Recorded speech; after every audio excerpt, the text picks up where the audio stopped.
Hello banking professionals, नमस्कार। मैं अमित सिंह एक बार फिर से आप सभी लोग का स्वागत करता हूं जेआईबी सीआईबी मंच पर, पावर्ड बाय एग्जाम मंच। तो आज हम लोग बात करने वाले हैं, जो लास्ट हमारा जो वीडियो था वो आपका जो है नोट के बारे में हम लोग ने पढ़ा था कि क्लीन नोट पॉलिसी वगैरह के बारे में।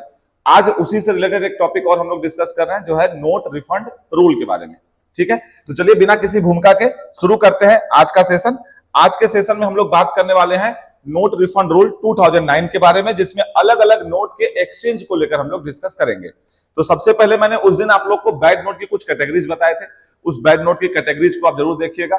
हाँ, अगर वो वीडियो आप नहीं देखे हैं तो इस वीडियो के डिस्क्रिप्शन में जो है उसका लिंक है, आप वहां से जाकर देख सकते हैं। फिलहाल के लिए एक्सचेंज ऑफ स्वाइल नोट आपके सामने लिखा है। मैंने आपको बता रखा है पिछले वीडियो में कि स्वाइल नोट होता क्या है।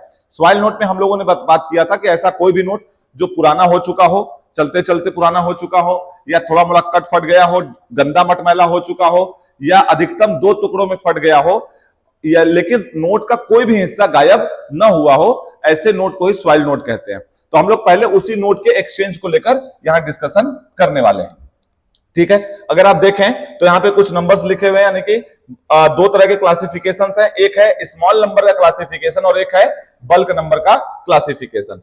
यानी कि अगर आप यहाँ कोई कस्टमर ब्रांच में एक बार में 20 नोट तक ही लेकर आता है, यानी कि कुल मिलाकर 20 नोट तक, अप टू 20 का मतलब 20 नोट तक अगर लेकर आता है तो उसे आप स्मॉल नंबर में कंसीडर करेंगे।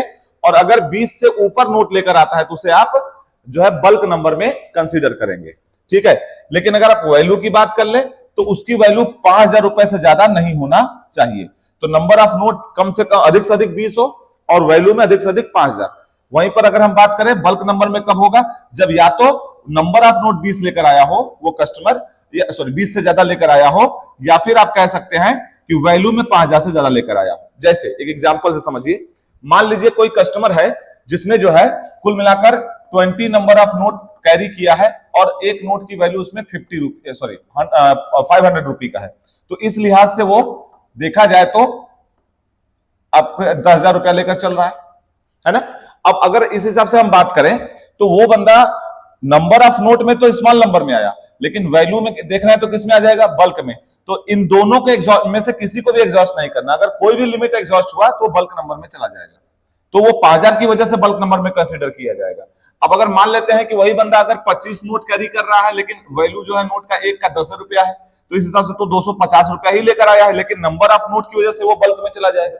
तो दोनों में से किसी भी एक में अगर एग्जॉस्ट होगा तो बल्क नंबर में कंसीडर किया जाएगा। उम्मीद करता हूं कि आपको क्लियर हो गया होगा मामला। ठीक है ना।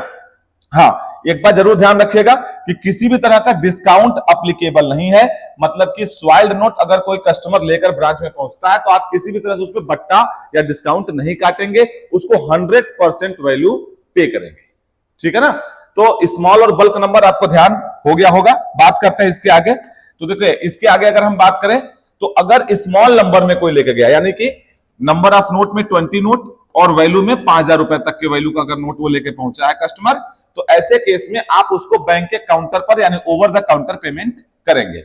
और अगर मान लीजिए कि जो है एक्सचेंज करने के लिए वो पहुंचा है 20 से ज्यादा नोट या 5,000 से ज्यादा वैल्यू में नोट लेके पहुंचा है, तो ऐसे केस में आप उस कस्टमर को जो है अमाउंट तो पे करेंगे, लेकिन आप एट द टाइम यानी ओवर द काउंटर नहीं, बल्कि उस कस्टमर के अकाउंट में उसका भुगतान आप करेंगे। ठीक है ना, कस्टमर के अकाउंट में उसका पेमेंट किया जाएगा। ठीक है, तो ये भी आपको ध्यान रखना है। ओवर द काउंटर तब आप पेमेंट करते हैं जब स्मॉल नंबर में यानी नंबर ऑफ नोट 20 से कम हो या अमाउंट में 5,000 से कम हो। ऐसे केस में आप ओवर द काउंटर पेमेंट करेंगे और दोनों में से कोई एक लिमिट अगर उसने एग्जॉस्ट कर दिया है कस्टमर ने, तो ऐसे केस में वो बल्क नंबर में आएगा और बल्क नंबर में पेमेंट जो आप करेंगे वो बाई अकाउंट किया जाएगा। ओवर द काउंटर कैश में पेमेंट नहीं होगा। ठीक है ना। आगे बात करते हैं। नेक्स्ट पर अगर हम आए तो अगला हम लोग बात करेंगे म्यूटिलेटेड और इम्परफेक्ट नोट के बारे में। मैंने आप लोग को इसके पहले वाले वीडियो में म्यूटिलेटेड और इम्परफेक्ट नोट के बारे में भी बताया था। देखिए, म्यूटिलेटेड नोट वो नोट होता है जो 2 से अधिक टुकड़ों में फट गया हो या फिर नोट का कोई एक इसेंशियल पार्ट यानी कि जरूरी हिस्सा गायब हो गया हो, ऐसे नोट को म्यूटिलेटेड नोट कहते हैं। वहीं अगर हम लोग इम्परफेक्ट नोट की बात करें तो एक ऐसा नोट जो जानबूझ के फाड़ा गया हो, जल गया हो, ठीक है ना, गलत तरीके से मोड़ा गया नोट हो, तो ऐसे नोट को हम लोग इम्परफेक्ट नोट कहते हैं। और ऐसे नोट को को भी हम लोग यहाँ पर एक्सचेंज जब करते हुए देखते हैं तो यहाँ पर भी स्मॉल और बल्क नंबर की बात की जाती है। अब स्मॉल नंबर की यहाँ पर जैसे आप स्वाइल में देख रहे थे 20 नोट की लिमिट थी, यहाँ पे वो लिमिट 5 नोट की है। ठीक है, यहाँ पर अब 5 अगर आ जाएंगे तो बल्क नोट में आ जाएगा। ठीक है, और वैल्यू में 5000 की बात कर रहे हैं। यहाँ पर वैल्यू तो सेम है but number of note same नहीं है, वहां पे 20 था, यहाँ पर 5 है। तो अभी हमारे देश में सबसे हाईएस्ट डिनोमिनेशन का नोट जो है वो 500 का है। इस लिहाज से अगर हम बात करें तो अगर नंबर ऑफ नोट 5 भी कोई कस्टमर कैरी कर रहा है 500 वाले, तो 2500 रुपया हुआ। तो इस लिहाज से तो वो ये वाला तो एग्जॉस्ट नहीं करेगा, है ना। तो आप इस लिहाज से अगर देखेंगे तो आप ये कह सकते हैं कि नंबर ऑफ नोट अगर 5 से कम लेके कैरी कर रहा है तो स्मॉल नंबर में कंसीडर किया जाएगा, और अगर नंबर ऑफ नोट 5 से ज्यादा कस्टमर कैरी कर रहा है तो वो जो है बल्क में कंसीडर किया जाएगा। ठीक है, अब इसका एक्सचेंज कैसे करेंगे इसको भी समझते हैं। बात वहां पर भी यही है, अगर स्मॉल नंबर में कस्टमर लेकर पहुंचा है तो इसका पेमेंट ओवर द काउंटर आप करेंगे, और बल्क नंबर में पहुंचा है तो आप जो है इसका पेमेंट बाई अकाउंट करेंगे। ठीक है, वो तो तय है, लेकिन इसमें वैल्यू के अकॉर्डिंगली होगा। वही चीज मैंने आपको बताया, अगर स्मॉल नंबर में पहुंचा है लेकर तो ऐसे केस में पेमेंट बैंक के काउंटर पर होगा, और अगर वो काउंटर पर मतलब अगर उसने अगर बल्क नंबर में वो नोट लेके कैरी कर रहा है तो पेमेंट बाई अकाउंट होगा। तो ये तो आपको क्लियर हो गया होगा। नेक्स्ट पर आते हैं।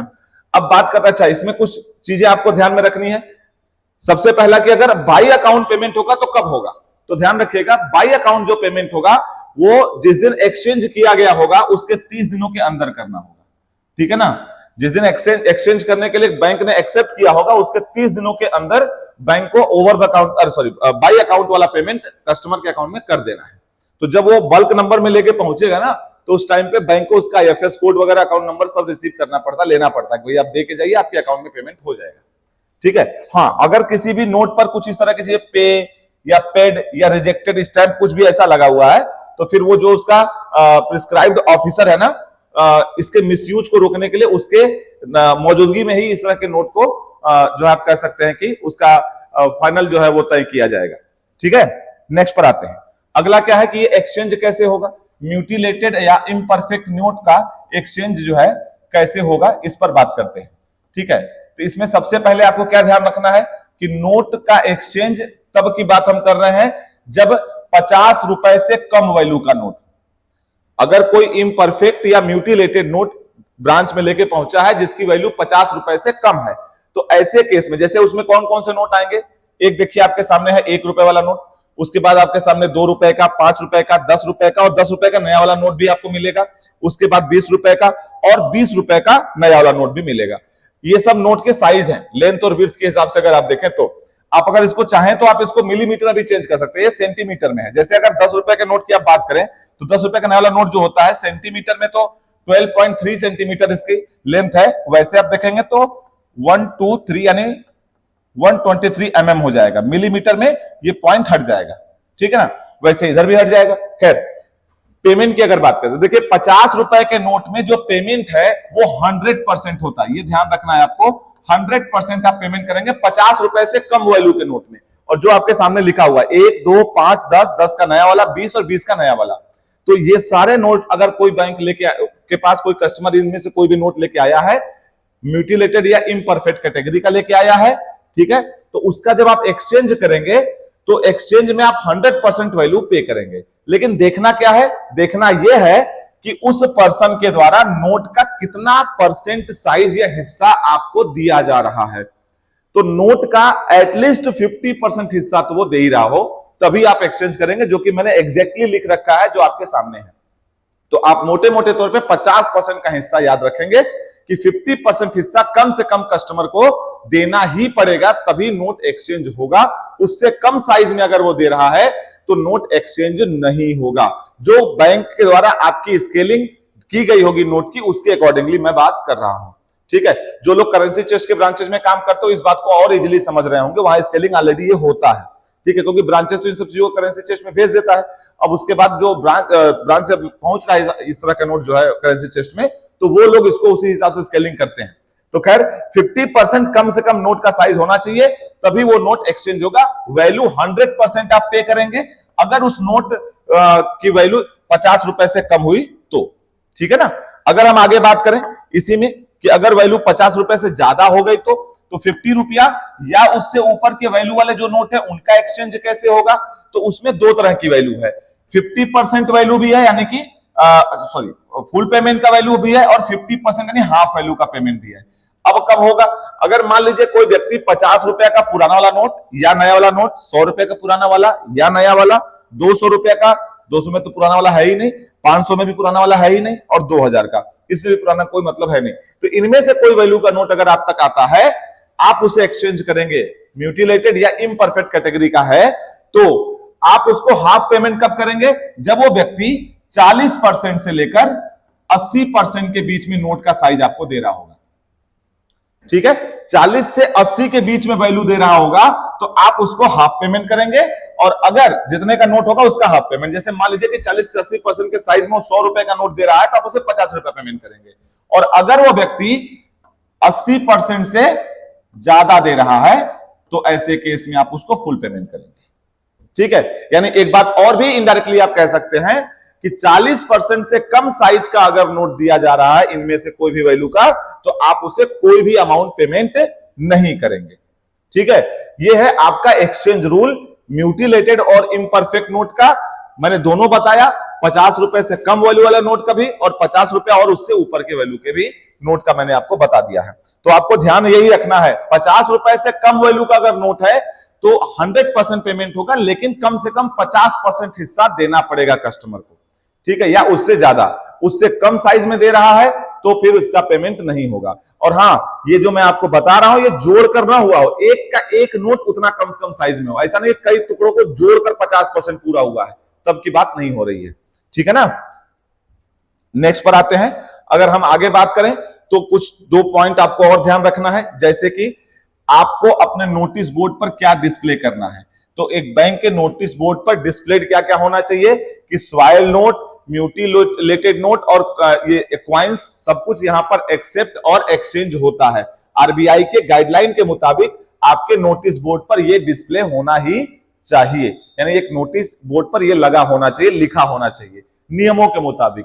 तो अगर आप एक रिस्पॉन्सिबल बैंकर हैं और आपके बैंक के ब्रांच में ये नहीं है तो आप इसको जरूर एक बार फॉलो अप लें, और नहीं है तो एक बार एक प्रिंट आउट निकाल के लगा दें। ठीक है, इसके बिहाफ पर पेनाल्टी भी होता है। पेनाल्टी टूल क्या है वो हम लोग अगले वीडियो में देखेंगे। ठीक है, वहीं दूसरा अगर मैं बात करूं इस तरह के नोट का डिस्पोजल क्या होता है, तो मैंने भी थोड़ी देर पहले भी कहा कि इस तरह के नोट्स का डिस्पोजल जो होता है वो करेंसी चेस्ट के थ्रू होता है। ठीक है, तो उम्मीद करता हूं कि आप लोग को ये मामला पूरा क्लियर हो गया होगा कि हमारे देश में नोट के, बैड नोट के एक्सचेंज का क्या क्या मामला है। तो एक्सचेंज ऑफ बैड नोट में यही तक था। अब आपने लास्ट तक वीडियो देखा है तो प्लीज इसको लाइक भी जरूर कर दीजिएगा, और जिन लोगों ने भी आपके जानने में हो जो अभी तक इस चैनल पे नहीं पहुंचे तो प्लीज आप इसे शेयर जरूर करिएगा। मिलते हैं किसी और वीडियो में। जो मैंने आपको बताया, हम लोग पेनाल्टी टूल पढ़ेंगे, करेंसी चेस्ट ट्रांजैक्शन पढ़ेंगे, उसके बारे में बात करेंगे। तब तक अपना ख्याल रखिएगा। जुड़ने के लिए बहुत बहुत धन्यवाद। जय हिंद, गुड बाय।